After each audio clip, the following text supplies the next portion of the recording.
Your Steve Jones Show podcast is loading now. The Steve Jones Show podcast is sponsored by Sunbury Motors, North 4th Street in Sunbury, and Sunbury Motors Kia, routes 11 and 15 in Hummel's Wharf.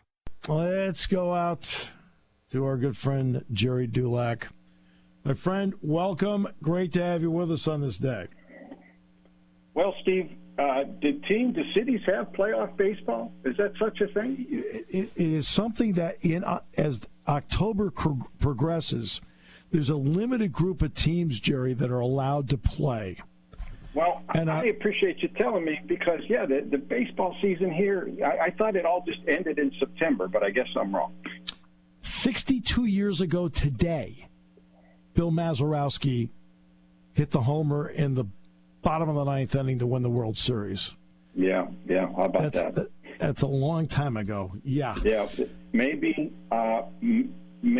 only second to the Immaculate Reception, the greatest sports moment in Pittsburgh history. And it might be number one because it was the World Series and it was Game 7 and it was a walk-off. So, you probably should rank it number one. I don't know if it's been surpassed by the Immaculate Reception because that's considered the greatest play in NFL history. But either way, those are the two iconic moments. And, how about that? 62 years to the day. And we are coming up on the 50th anniversary of that play that you talk about. Yeah, in fact, the Heinz History Center today had a little ceremony, kind of a, if you will, quasi-reenactment of the Immaculate Reception with Franco posing him and with the exact same ball from that game, posing him making that catch with that ball, somewhat ironically, today. Wow. I had a little fun out at Chartiers back in August. Jack and I were out there speaking to the Duquesne Club, and Franco was there. Yeah. And Franco's putting together something on the 50th anniversary of it. So Dana Harris was the one that was videoing it. And it was fun me just sit off to the side for 20, 25 minutes and listen to Franco and Jack go back and forth about the day and the play. So that was a lot of fun. So I enjoyed it. That Chartiers connection had nothing to do with Ronnie Moeller, did it? Oh, are you kidding me? Oh, no. There are certain absolutes in life, Gerry. You and I know that. I mean, over there, even when he's not the president, he's still the king. He is the man at Chartiers. You got that right. No doubt. All right. For the Steelers, obviously, we all know what's going on. So what did you think about just the pure move of saying Kenny Pickett going forward? What did you think about that? Well, Steve, it surprised me that it happened when it happened. You don't see NFL coaches put a rookie quarterback in a game that was never played at halftime in a non-injury situation. You usually weather the storm, bite the bullet, wait till the end of the game, and then start a new week with a full week of practice with your rookie quarterback. And he didn't do that, and I will tell you he didn't intend to do that. He didn't expect to do that. Something went on in that locker room at halftime that caused him to change his mind.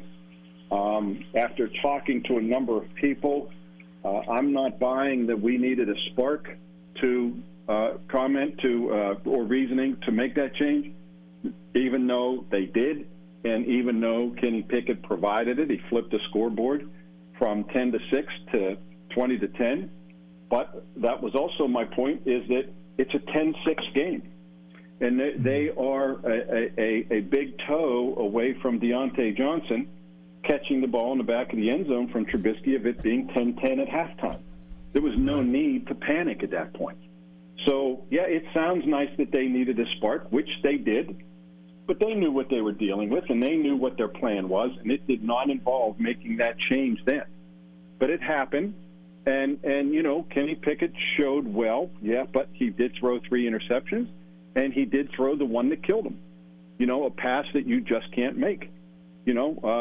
Coincidentally to, our fellow Penn Stater, Pat Freiermuth. And, and then he looked good the other day. I mean, he looked like he was in command of the offense. He's very good at the kind of the RPO, one read, quick throw. He's very accurate. He releases the ball quickly. They went up and down the field. Steve, they only had 3 3-and-outs. Now, like for Kansas City, that's cause for an investigation. But for the Steelers, only 3 3-and-outs in the game, and that offense, that's not too bad. But yet, the bottom line is only 3 points. Now, and they missed 2 field goals, but they shouldn't have even attempted it. Went 24-3 and 31-3. What's that doing for you? Kicking field goals against that team who's going up and down the field on you. What's a field goal? You needed to go for it on 4th down, and both decisions, in my estimation, were poor. And but again, I thought he looked well, he played well, but the offense continues to not produce points. And it's more than that. I always feel like a rookie quarterback, even though they can be terrific, they need help around him. Absolutely. And Gerry, on both sides of the ball, it doesn't look like he's got enough help around him. Is that fair? Yeah, I would say that's more than fair. So now the question is, Mike Tomlin says after the game, well, no stone will be unturned. We have to consider changes, not for the sake of change, but to make ourselves better. He backed off that comment a little bit on Tuesday, saying that we're not going to make a change just to make a change for the sake of change. But the reality is, Steve, who are they going to change to? And you saw in that Buffalo game, they were already without 3 defensive starters. They lost 4 more during the game, and then, of course, they lost Pat Freiermuth with concussion. But so they're now without 8 players, 7 on defense, and guys who had to step in, who you might consider making changes to. What did they do in that game? Very little. Point being, It's not like you have great options. And so that's just where they are. They're a team that can't afford injuries. And even if they do, I don't know how good they are. Do I think they're a 1-4 team? No, I do not. But, this isn't like Ben Roethlisberger's your quarterback, or, Hines Ward is your receiver, or Marquise Pouncey is your center, or you have Troy Polamalu back there, and you think, okay, 1-4, they've had some injuries. They're a little stale, they're a little stagnant right now, but you see what they have, and you think, they can turn this around. To quote my old friend Dick LeBeau, he used to always say, I've seen sicker dogs than this get well in a hurry. Well, I'm not so sure that there's enough bite in this dog to get well enough. But we shall see. And I think the other thing, too, Steve, for all the people who just don't get it and understand, that you cannot quantify how much they miss Ben Roethlisberger in those situations. And it was said to me by 2 people coming out of that locker room, figuratively, after the game, Sunday and Monday, saying to me that they don't, they missed 7 because he could help cover up for their deficiencies. And the games they won last year, 7 of the 9 victories, he brought them back in the 4th quarter, because that's when he said, you know what, this game plan ain't working. I'm going to do what I need to do. Right. Now, they just don't have. They're not in a position to do that, and they don't have the type of people right now who can do that. I mean, you're talking about a future Hall of Famer. So I don't think people fully understand, the impact that he did and can have, and they just don't have it. And no, is that the only reason? No, but believe me, it's a big part of it. Well, and they not only don't have 7, they also don't have Watt. So between the 2 of them, they don't have anybody that can turn it around. And right now, to me, Gerry, they're a 4th-place team playing a 2nd-place schedule. Yeah, well, and Steve, that's a good way of putting it. And you look at this stretch right now, and that goes back to the Kenny Pickett question. Why would you put him in where his first game is Buffalo, and then it's going to be Tampa Bay, and then you're going on the road to Miami and Philadelphia? At the time he made that decision, those 4 teams were a combined 10-2. It's not exactly the cupcake portion of the schedule. And it was just, and that's why I say I think that decision was made hastily, emotionally, a knee-jerk reaction, which is uncommon for Mike Tomlin.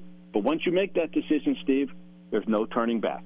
You can't then say, well, we're going to go back then to Mitch Trubisky, because that wouldn't sit well with the fan base, first of all. Not that he wants to listens to that, because he says he doesn't, and I believe him. But nonetheless, you have to be aware of that, though, too, and not just the fan base, how it might sit with maybe some other people, internally. Right. So he's in a tough spot, but he created that spot. Right. See, that's what surprised me, because I thought if they were going to do it, it would have been November 13th with the Saints game after the bye week. Right. After the bye week. I mean, that's right. See where you are, see how you're performing, and then you've gotten time to get him ready. And, then you say, well, we don't have much choice here. We need to do something. And you make the change. And But this is where they are right now. And, their problems aren't Kenny Pickett. But at this point in time, it's not like he's going to save them, because it's a very difficult position for him to be in. No question. Have you been surprised at all by the lack of production from Harris at running back?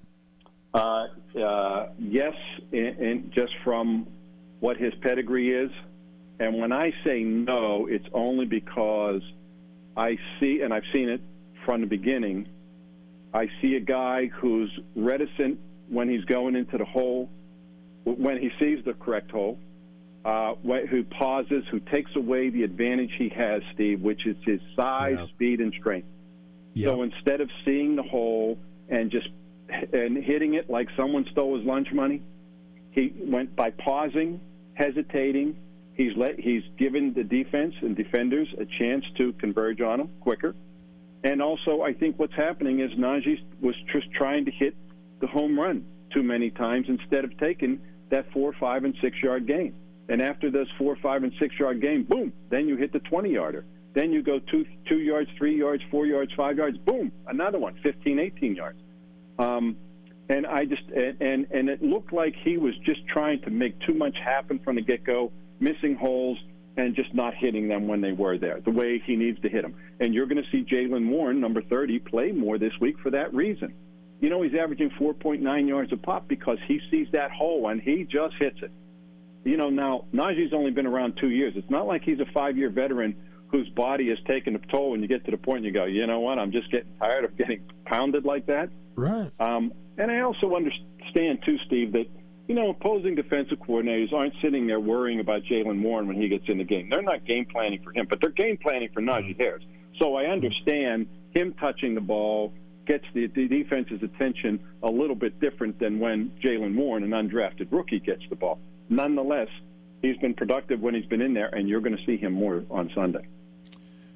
You do bring up, last question I'm going to bring up because I don't want to eat up too much of your time, but we've seen a lot of coaches use analytics to go forward on fourth down, 2-point conversions. And over a period of time, you and I both know, you brought up Dick LeBeau. If Dick LeBeau's running the defense, what's he doing during the course of the week? He's dialing up every fourth down play the opposition has, and they're practicing them during the course of the week. Same thing with 2-point conversions, right? I think we're seeing all these defensive coordinators now.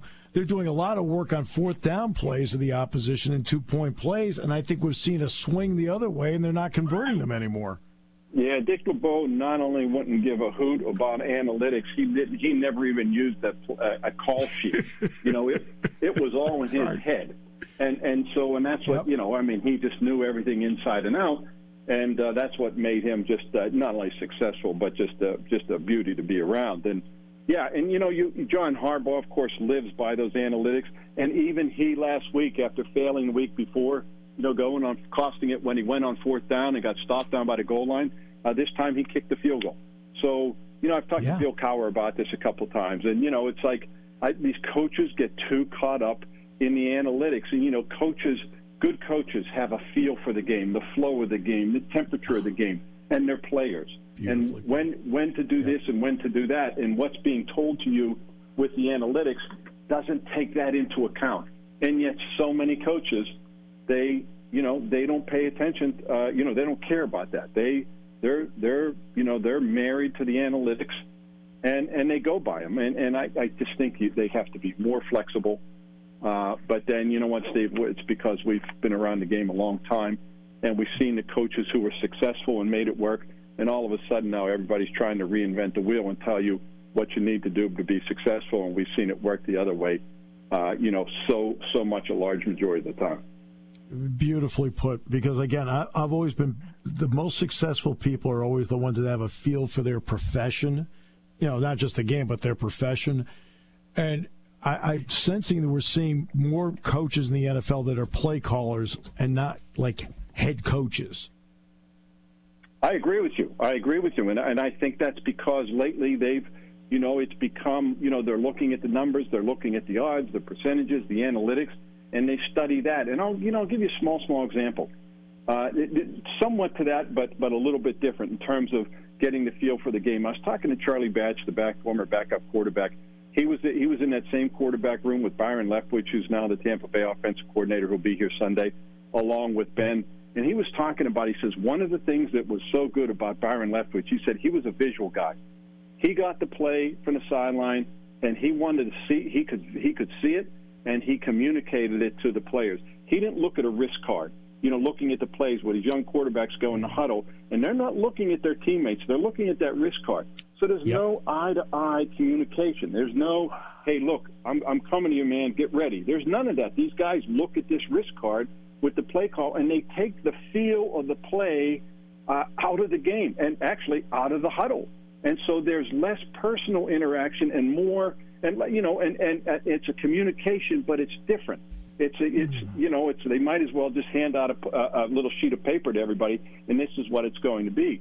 And so I think it's the same type of thing. It's that feel you get in the huddle. It's that feel you get on the sideline, and wrist cards and these analytics and everything. Just it takes away from that a great deal. Boy, that part I never thought about that part. Wow. I didn't either until Charlie told me. He said that was one of the things about Byron Leftwich. He said that was really good about him was his communication, was his eye-to-eye with the players in the huddle. And he tries, obviously, he tries to coach the same way. But I was with you, Steve. I never thought about it until Charlie was telling me that. Wow, that is something. Hey, ask Hammer about it and see what he thinks. Oh, no, that's something, believe me. We've got dinner coming up tomorrow, and if I'm going to see him in about an hour, I just may bring it up when I see him in about an hour. Well, so, I want to tell you real quickly. So I go up to Freiermuth in the locker room yesterday, and I said, "What do you think this weekend?" And of course, he's in concussion protocol. He says, "I don't know." I go, "No, I don't mean about you playing. I mean about the game at Michigan." He goes, "Oh, we'll beat them." He goes, "Oh, we'll beat them." I go, "Yeah." He goes, "Oh, yeah." I says, "I hope you're right." We're going to find out starting at noon. Love his attitude. Wouldn't mind having him here. Oh, yeah. Hey, he's a big fan. He's a big fan of Strange. He thinks he's a big-time player, big-time tight end. You want to know why? You know what's strange? Greg McElroy asked me about this morning, and he said, what's been the biggest difference in the offense? I said, it's Strange. Yeah, it's not kidding. Strange's ability to catch it. It's Strange's ability to become a better blocker for that running game. Yeah, no kidding. Huh. Yeah. Yeah, those young players are very impressive, and that quarterback can spin it, and that number 11 is going to be a stud. And no doubt. Those two young running backs are pretty good. Yeah. Hey, my friend, thanks so much. Appreciate it. Great stuff as always. Always a good chat with you, Steve, as you know, anytime, man.